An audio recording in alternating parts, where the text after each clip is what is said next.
Hello, my dear student. You are most welcome in an academic point channel situated in the street joining the dam road to Ghurla Road at Acharaj, Bausi. Good morning, friend, and hope you all are doing well. हाँ तो दोस्तों आज इसके पहले वाले आ, इसके पहले वाले इलेक्ट्रोस्टैटिक्स के क्लास में हमने दो तीन न्यूमेरिकल बताया था और आज एक नया न्यू तरह का न्यूमेरिकल हम बतला रहे हैं जिसको कि जो कि हम क्या वेक्टर फॉर्म में ज्ञात करेंगे। जिसके लिए क्वेश्चन आपके बोर्ड पर है कि दो बिंदु आवेश Q1 equal to 5 into 10⁻⁻6 coulomb तथा Q2 equal to 3 into 10⁻⁻6 coulomb क्रमशः बिंदु इतना और इतना पर क्रमशः बिंदु 1 3 2 ये बिंदु का कोऑर्डिनेट है और 3 5 1 ये भी कोऑर्डिनेट है के पर रखा गया है। तो Q1 के द्वारा जो Q2 पर फोर्स लगेगा उसको F21 कहा गया और Q2 के द्वारा Q1 पर जो फोर्स लगेगा उसको F12 कहा गया। ठीक है, तो ये कैसे हम निकालेंगे? ये कोऑर्डिनेट से ये पता चलता है। ये मतलब क्या हुआ इसको फिगर से देखिए कि ये स्पेस हुआ, ठीक है, एक्स एक्सिस हुआ, ये वाई एक्सिस हुआ और ये जेड एक्सिस हुआ। ठीक है, तो एक पॉइंट यहां पर है जिसका कोऑर्डिनेट क्या है 1 3 2 ये है और दूसरा पॉइंट है 3 5 1 ये पॉइंट है 3 5 1। ठीक है, तो इसको हम कह सकते हैं कि ये ओरिजिन से यहां जो मिला देंगे इसको तो ये हो जाएगा, यहाँ पर Q1 रखा हुआ है तो Q1 का पोजीशन हो जाएगा, इसको लिखते हैं R1 से और इसको अगर यहाँ से ज्वाइन कर देंगे तो ये हो जाएगा R2 अर्थात Q2 का पोजीशन हो जाएगा। तो Q1 से Q2 का पोजीशन क्या होगा या Q2 से Q1 का पोजीशन क्या होगा?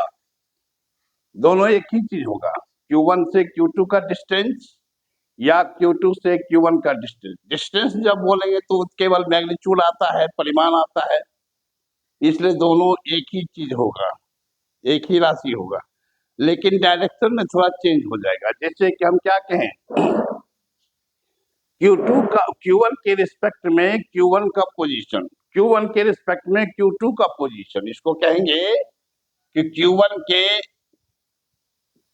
सापेक्ष Q2 का पोजीशन। हाँ, Q1 से Q2 का पोजीशन इसको लिखेंगे हम R12 से, नहीं 1 से 2 का डिस्टेंस, और इसको एक्सप्रेस करेंगे तो क्या हो जाएगा R2 में से R1 को सब्ट्रैक्ट कर देंगे। ठीक है, हैं? या इसके उल्टा Q2 के रिस्पेक्ट में Q2 के सापेक्ष Q1 का पोजीशन, इसको लिखेंगे R21। टेक्निक समझ गए? जिसके सापेक्ष से में लेते हैं, Q1 के सापेक्ष में लिए तो यहाँ पर 1 पहले आया 2 बाद में आया, यहाँ Q2 के सापेक्ष में ले रहे हैं तो 2 पहले आया बाद में आया 1 ने। तो इसमें क्या करते हैं 1 2 का मतलब क्या 2 में 2 के पोजीशन में से 1 के पोजीशन को हम सब्ट्रैक्ट कर देते हैं। यहाँ पे क्या होगा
हेलो।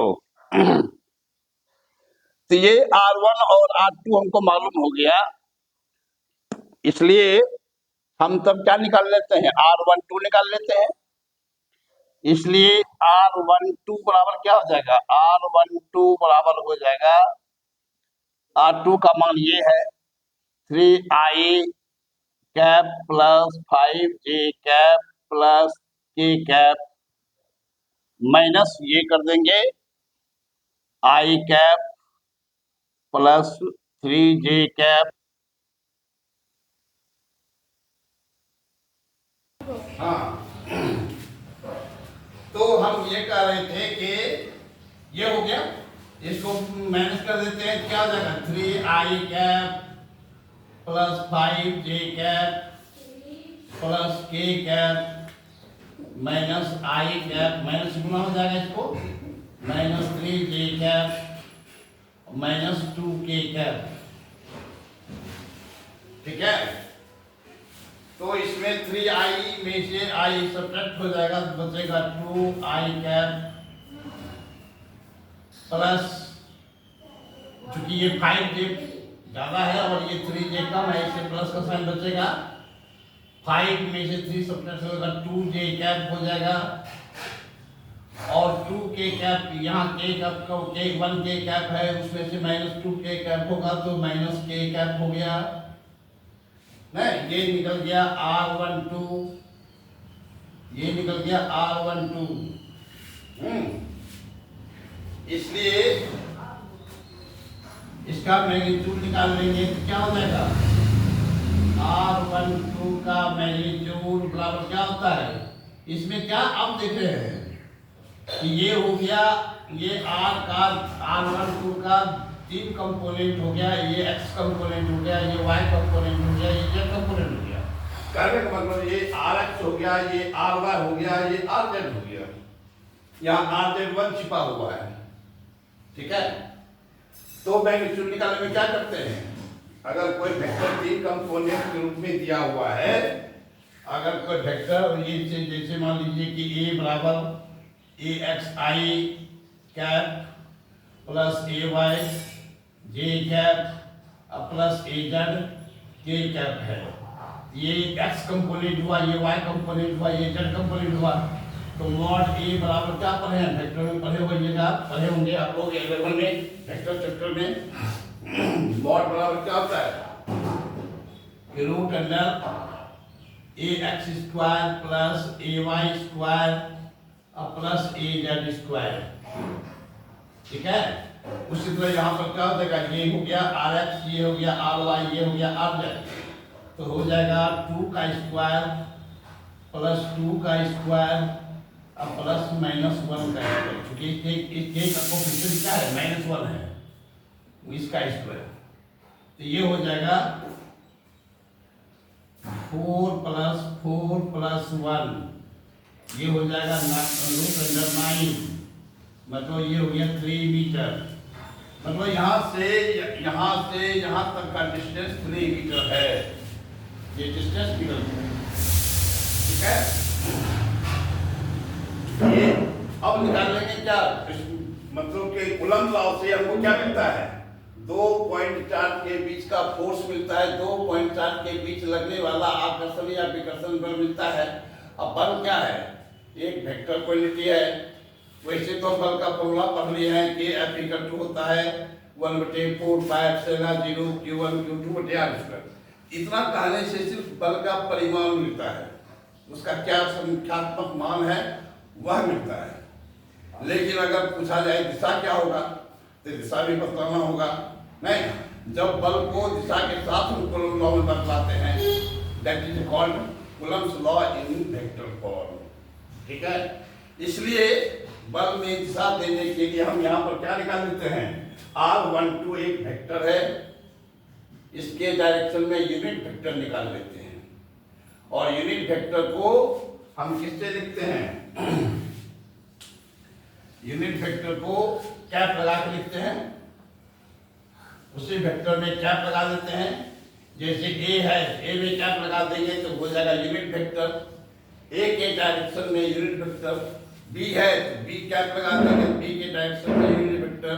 उसी प्रकार यहाँ R12 है तो वो हो जाएगा R12 cap, R12 cap equal to हो जाएगा, क्या होता है R12 बटे मैग्नीट्यूड ऑफ R12 बटे मैग्नीट्यूड ऑफ R12।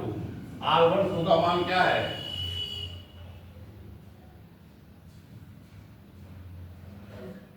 R12 का मान क्या है कि 2i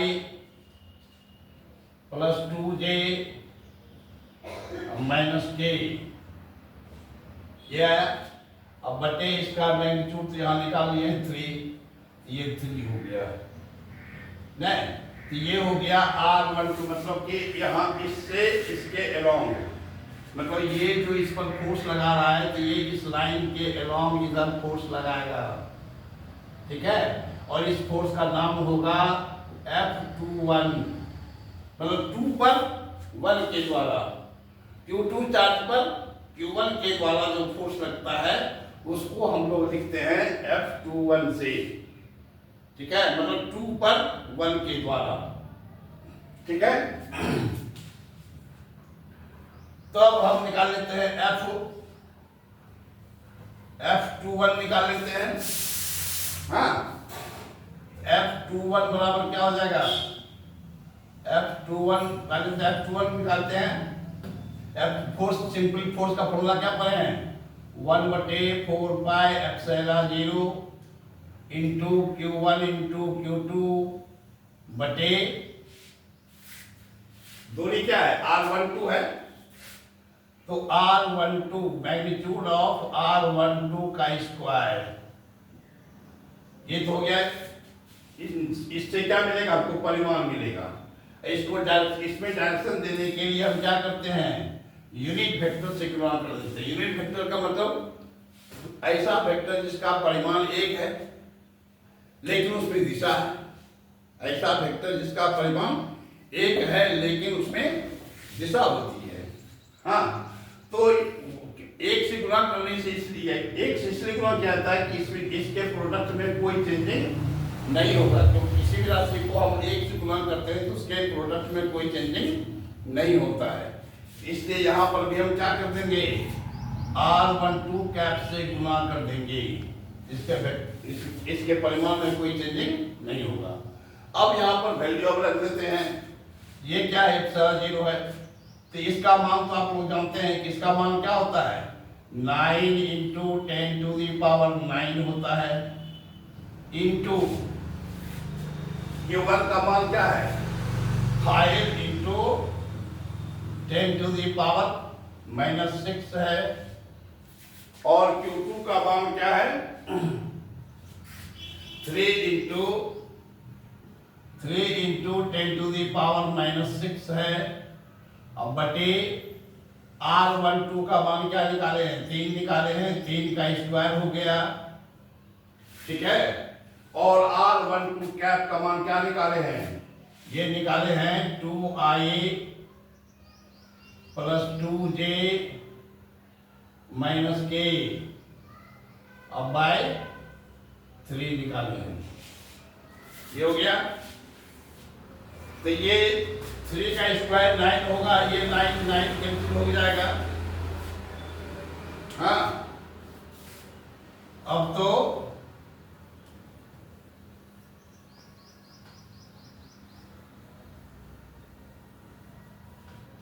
ये कितना हो जाएगा, ये 3 भी कट जाएगा, ये क्या आया 5 इंटू 2, यहाँ नहीं 5 इंटू ये क्या हो जाएगा 10⁻⁻12, या इसी को लिखिए 5 into 2i cap plus 2j cap minus k cap I into 10⁻⁻12 Newton ना। ये डायरेक्शन सहित हो गया, किसका मान F21 का मान हो गया। यहाँ पर अब इससे गुणा कर दी, इसलिए इस पर वेक्टर साइन हम दे देते हैं। ठीक है, तो ये निकला F21 का मान है। F12 का भी मान निकालेंगे। F12 का मतलब ये Q2 जो है इस पर कितना फोर्स इधर लगाएगा। ठीक है, ये हो जाएगा F12, ये निकल जाएगा F12 1 पर 2 के द्वारा, 1 पर 2 के द्वारा जो फोर्स लगता है इसको निकालने के लिए फिर हमको क्या करना पड़ेगा, उतना ही काम करना पड़ेगा। तो पहले क्या निकालेंगे, R21 निकालेंगे है, तो R21 भी निकालेंगे। तो R21 बराबर क्या हो जाएगा, R21 बराबर हो जाएगा R1 माइनस R2। ठीक है, R1 का मान क्या है, R1 का मान है, R1 का मान क्या है, I plus 3K, I plus 3K, sorry I plus 3J plus 2K minus R2 का मान क्या है, R2 का मान है 3I cap plus 5J cap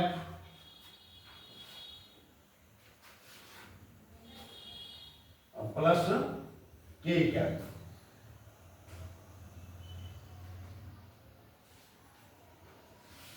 ये आया, इसको भी करेंगे तो वही आएगा लगभग, सब कुछ तो वही है, केवल साइन में अंतर हो सकता है।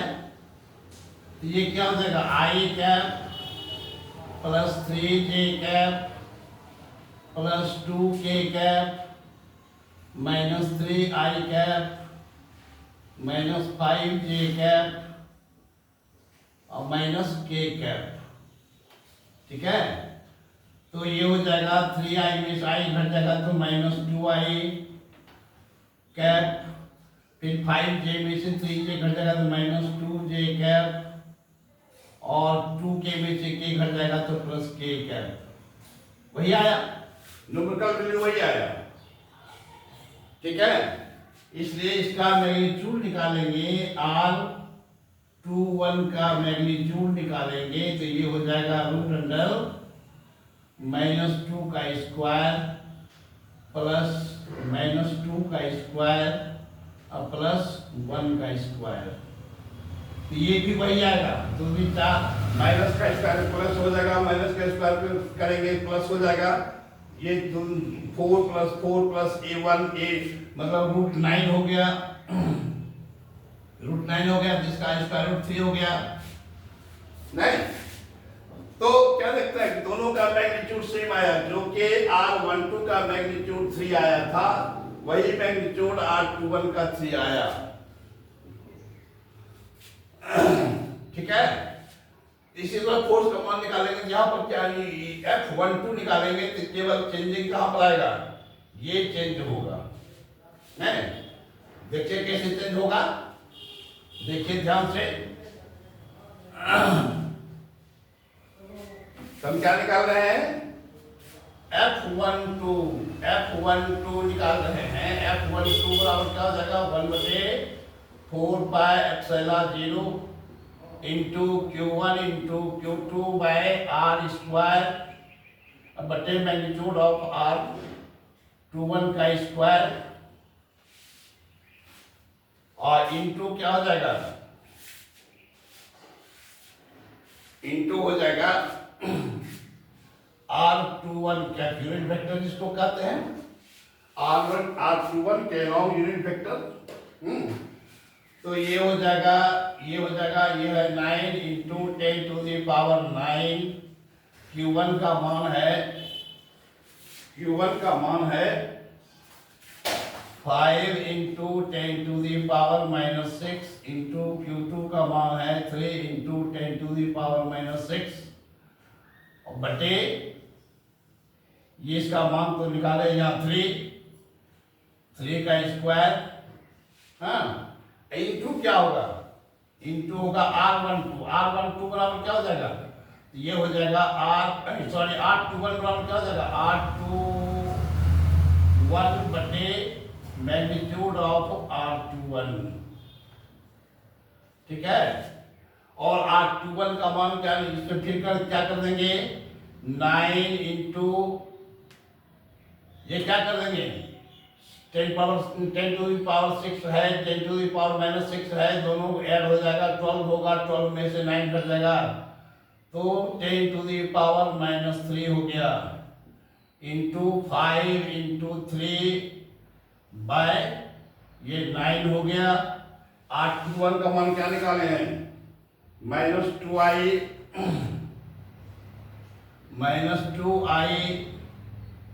-2j प्लस के अब बटे मैग्नीट्यूड, इसका मैग्नीट्यूड यहाँ 3 निकाले हैं, ये 3 हो जाएगा। यहाँ क्या लिखते हैं कि ये 3 9 कैंसिल हो गया, ये 3 कैंसिल हो गया, हाँ, तो F12 बराबर क्या आया, F12 बराबर आया, F12 बराबर आया 5 into -2i cap -2j cap plus k cap,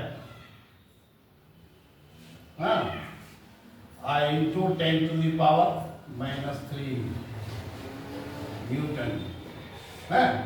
तो हम क्या निकाले थे, F21 भी इतना ही निकाले थे, अंतर यहाँ पर क्या था, इसमें माइनस कॉमन ले माइनस होगा, तो F12 और F21 दोनों इक्वल होता है, दोनों इक्वल आया, इसलिए हम कह सकते हैं कि F12